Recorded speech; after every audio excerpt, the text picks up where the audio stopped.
Okay, so today we're going to make a home-style white cheese.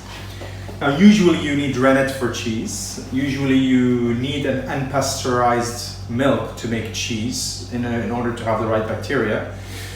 But it's homemade, so we're going to try to incorporate a lot of things that you wouldn't usually incorporate in a cheese to get to the curdling that we need. The ingredients are quite simple. The process is really no more than 10 to 15 minutes to make. What we will need is 2 gallons of milk. We're gonna need about a cup and a half of vinegar. A white vinegar is best to use for this, and the vinegar is used to curdle the cheese, to break it up so you're able to take it away. We're gonna use some eggs, which people will find very strange to use in this case, but egg has a protein called lecithin, which allows everything to bind the cheese together really well and very quickly. And we're going to use some sour cream. Now the point of the sour cream here is to allow for the right bacteria to be incorporated in it, in the lack of a non-pasteurized milk and the lack of rennet. This is sort of the best way from which to get started. All right, so what we're gonna do is, I have to do this in 2 batches because I don't have a pot that fits 2 gallons. So I'm going to do 2 batches of this, and then we're gonna incorporate it into 1 block of cheese. So we're gonna break up 4 eggs. I like to use a white egg instead of a brown egg. The brown egg tends to make the cheese much more yellow. The yolk of the brown eggs tends to be a little bit yellower than that of the white eggs. I use about 20 ounces of sour cream for the full batch, but since I'm doing 2 half batches, I'm going to use right now basically the 10 ounce of sour cream right now. Okay, so after we've put in all our sour cream in here, what we want to do is whisk this through. So just let's incorporate it. You don't need to use, you can use a whisk, it's very easy. All we need to do is mix it.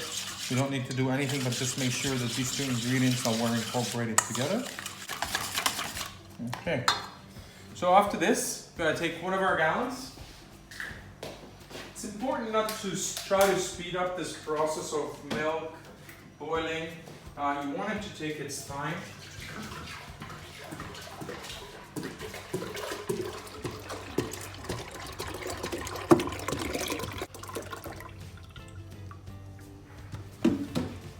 Okay, heat, and turn on our milk. Okay. Okay, and we'll warm that up, and then we'll come back to you. All right, so just before we get to boiling point with the milk we've put on, we're going to take the mixture of sour cream and eggs that we've created, and we're going to incorporate it right into there.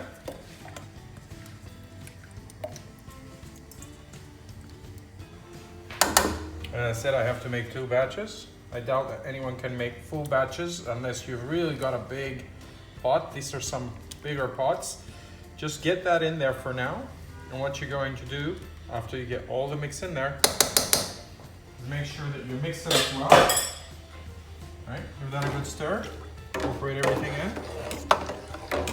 Okay, where's my that stage? After doing that, we're going to let it actually leave it alone for about 5 to 10 minutes till we get to boiling point, and then I will show you the next step. All right, so once we get to a boiling stage, you'll see that there's a film or skin that develops right on top. You want to just take that to the side, right? And just skim that out completely. Once we've done that, now we're going to put in our vinegar.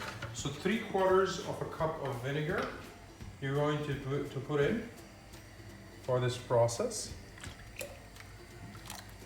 And then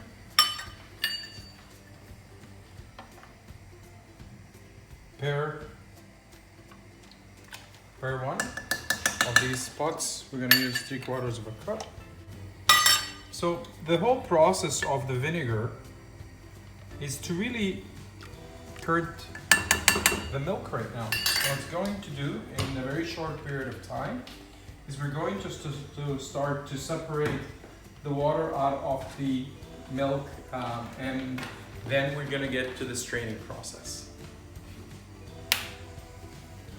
All right, so we're still seeing curdling starting to happen, as you can see.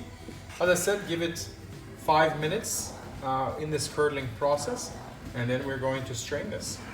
So basically, as I'm letting this curdle for the next 5 minutes, I just put in about a gallon of water, just to get it to a boil. And we're going to use this water because once we get this large amount of cheese and break it up, I'm gonna show you how to store this cheese that will stick around for a very long time with a very natural preservative in what we do, which is salt, right? And so, what I'm gonna need for that is to boil about the 1 gallon of water with about half a cup to a cup. It's going to depend how salty you want your cheese to be. And we're gonna add that in once the water boils, and we'll mix it up and we'll set it aside until we're ready to cut up the cheese and store it. All right, so as you can see, beautiful curds that have taken shape. We're going to get in here and we're going to strain it.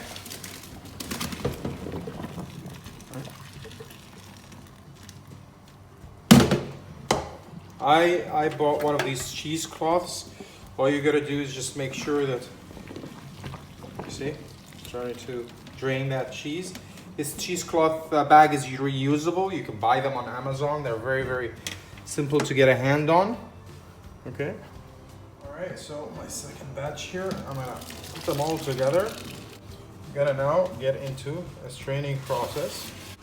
All right, so this is pretty much our cheese. Still needs to drain quite a bit before we get to a pretty good formation and to cool down.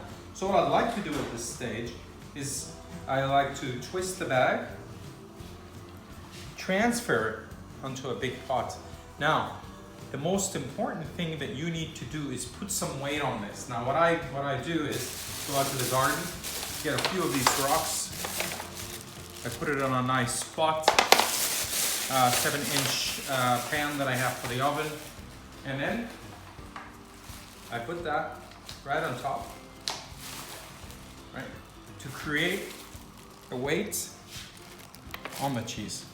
Now we're going to leave this for about 45 minutes to an hour, preferably an hour. Leave it out with all the weight on it so that it can start to cool down, harden, firm up.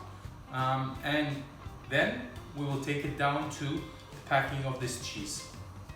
All right, so we're getting to our final step. So we've just let this drain for about an hour, and in that time, you can enjoy a drink. All right, so we'll take it out, take the rocks off it. So we're unveiling this together, actually. So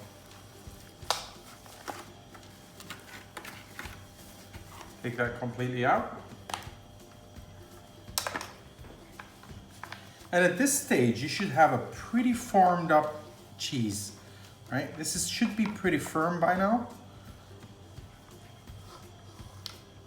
Okay. Right, so it's a pretty firm cheese, as you can see. Let's cut that up in half.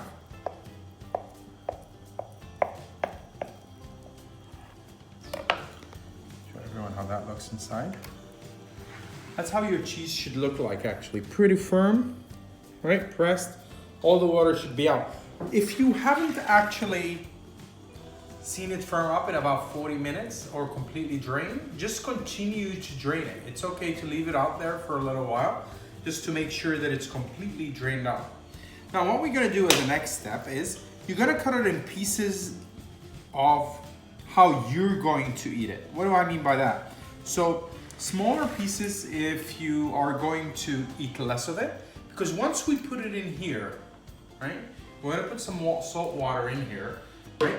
You're gonna take it out piece by piece. So you're gonna make sure that once you take it out, that you're gonna actually consume that piece that you're gonna have in the right time, and leave whatever you want in there for a longer time period, right? So we're gonna cut it up. I'm gonna cut it into about 8 different pieces. Now that we've cut it all up, you see, it comes out in nice, firm pieces of cheese. We're gonna put it in the jar here. Okay, gonna put it in. Now, earlier on, I talked about creating that salt water that you needed to have, right? So it's very important that you have that salt water in hand, because you're gonna use that to add salt to this cheese, because this cheese at the moment is very unsalty, right? It doesn't have any flavor at the moment in terms of the salt itself. So what we're gonna do is we're gonna fill this up all the way to the top, as we are doing now. We're gonna take that salt water we created earlier, set that aside. Okay. So this is, as I said, you can fill it up to as much as you want in terms of salt, right? This is about a gallon. I don't think we're gonna use a whole gallon, but anyway, we'll fill it up.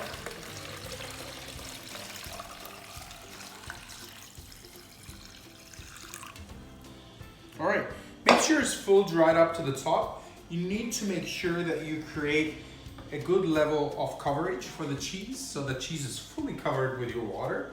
And then this water is gonna act, one, as a preservative, and two, it gives the ability to have more salt. It's gonna add the salt to that cheese. Wait for about a week before you eat this, and for the time being, stay home, stay safe, and enjoy your cheese.